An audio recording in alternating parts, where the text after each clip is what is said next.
Chapter 5, Energy. 1. Sun Tzu said, "The control of a large force is the same principle as the control of a few men, it is merely a question of dividing up their numbers." That is, cutting up the army into regiments, companies, etc., with subordinate officers in command of each. Tu Mu reminds us of Han Hsian's famous reply to the first Han Emperor, who once said to him, "How large an army do you think I could lead?" "Not more than 100,000 men, your majesty." "And you?" asked the emperor. "Oh," he answered, "the more the better." 2. Fighting with a large army under your command is nowise different from fighting with a small one, it is merely a question of instituting signs and signals. 3. To ensure that your whole host may withstand the brunt of the enemy's attack and remain unshaken, this is effected by maneuvers direct and indirect. We now come to one of the most interesting parts of Sun Tzu's treatise, the discussion of the Cheng and the Qi. As it is by no means easy to grasp the full significance of these two terms, or to render them consistently by good English equivalents, it may be as well to tabulate some of the commentators' remarks on the subject before proceeding further.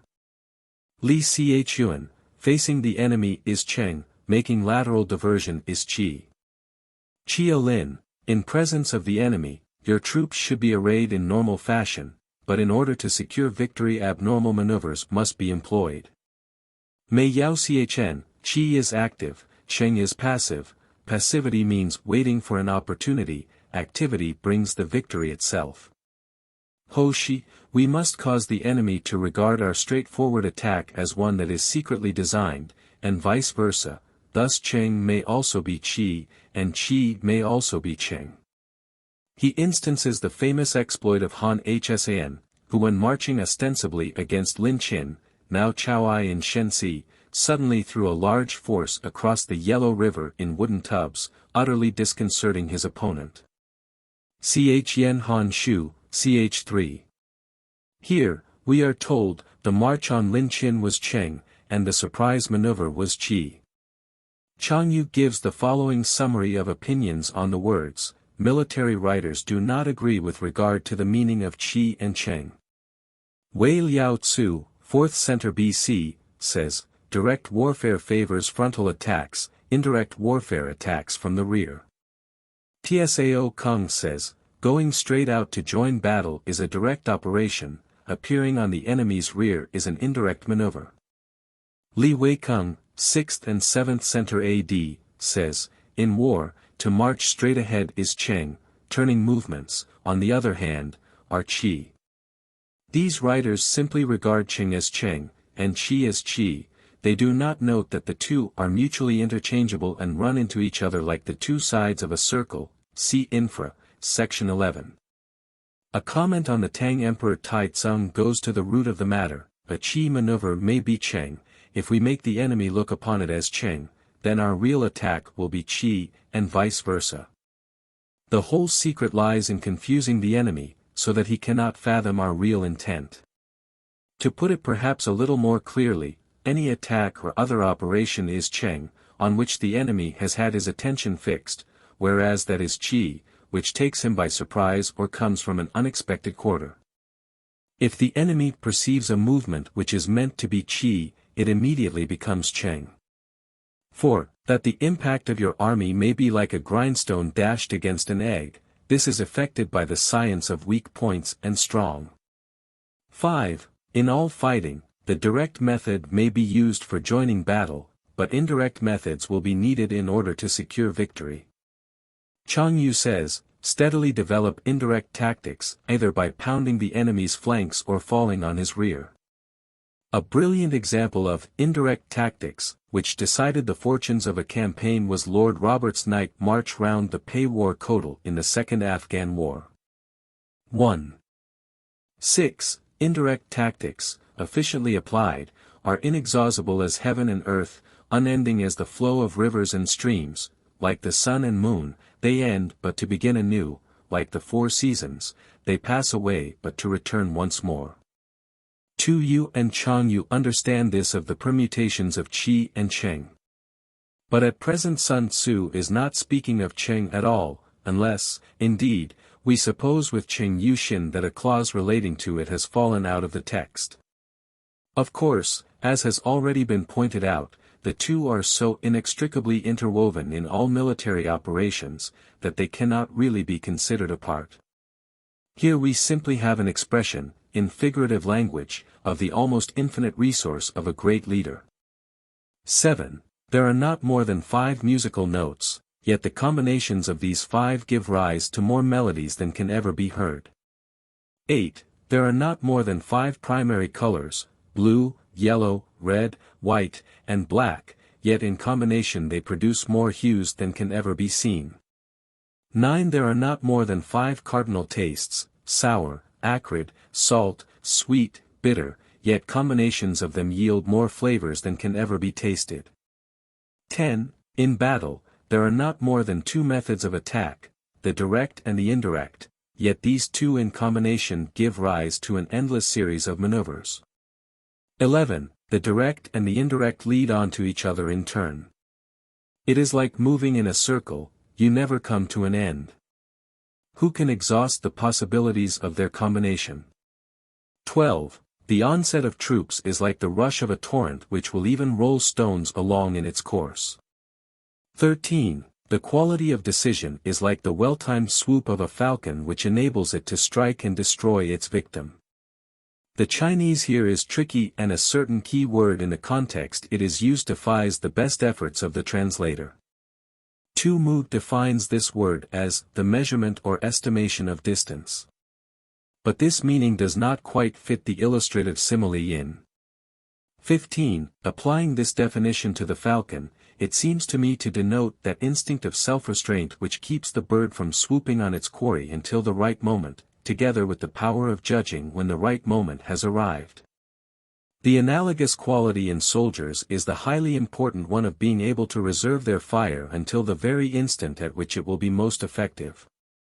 When the Victory went into action at Trafalgar at hardly more than drifting pace, she was for several minutes exposed to a storm of shot and shell before replying with a single gun. Nelson coolly waited until he was within close range, when the broadside he brought to bear worked fearful havoc on the enemy's nearest ships. 14. Therefore the good fighter will be terrible in his onset, and prompt in his decision. The word decision would have reference to the measurement of distance mentioned above, letting the enemy get near before striking. But I cannot help thinking that Sun Tzu meant to use the word in a figurative sense comparable to our own idiom, short and sharp. C.F. Wang Shi's note, which after describing the falcon's mode of attack, proceeds, this is just how the psychological moment should be seized in war. 15. Energy may be likened to the bending of a crossbow, decision, to the releasing of the trigger. None of the commentators seem to grasp the real point of the simile of energy and the force stored up in the bent crossbow until released by the finger on the trigger. 16. Amid the turmoil and tumult of battle, there may be seeming disorder and yet no real disorder at all. Amid confusion and chaos, your array may be without head or tail, yet it will be proof against defeat. Mei Yao Chien says, the subdivisions of the army having been previously fixed, and the various signals agreed upon, the separating and joining, the dispersing and collecting which will take place in the course of a battle, may give the appearance of disorder when no real disorder is possible. Your formation may be without head or tail, your dispositions all topsy-turvy, and yet a rout of your forces quite out of the question. 17. Simulated disorder postulates perfect discipline, simulated fear postulates courage, simulated weakness postulates strength. In order to make the translation intelligible, it is necessary to tone down the sharply paradoxical form of the original. Tsao Kung throws out a hint of the meaning in his brief note, these things all serve to destroy formation and conceal one's condition. But Tu Mu is the first to put it quite plainly, if you wish to feign confusion in order to lure the enemy on, you must first have perfect discipline.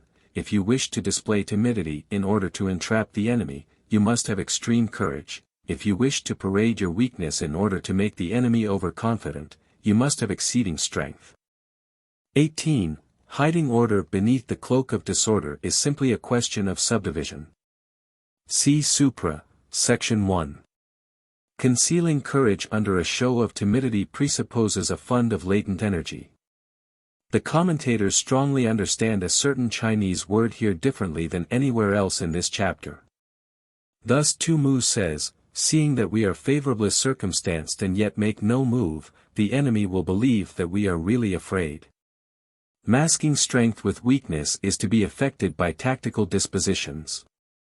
Chang Yu relates the following anecdote of Cao Tzu, the first Han emperor. Wishing to crush the Sungnu, he sent out spies to report on their condition. But the Sungnu, forewarned, carefully concealed all their able-bodied men and well-fed horses, and only allowed infirm soldiers and emaciated cattle to be seen. The result was that spies one and all recommended the emperor to deliver his attack. Lu Qing alone opposed them, saying, when two countries go to war, they are naturally inclined to make an ostentatious display of their strength. Yet our spies have seen nothing but old age and infirmity. This is surely some ruse on the part of the enemy, and it would be unwise for us to attack. The emperor, however, disregarding this advice, fell into the trap and found himself surrounded at Pateng.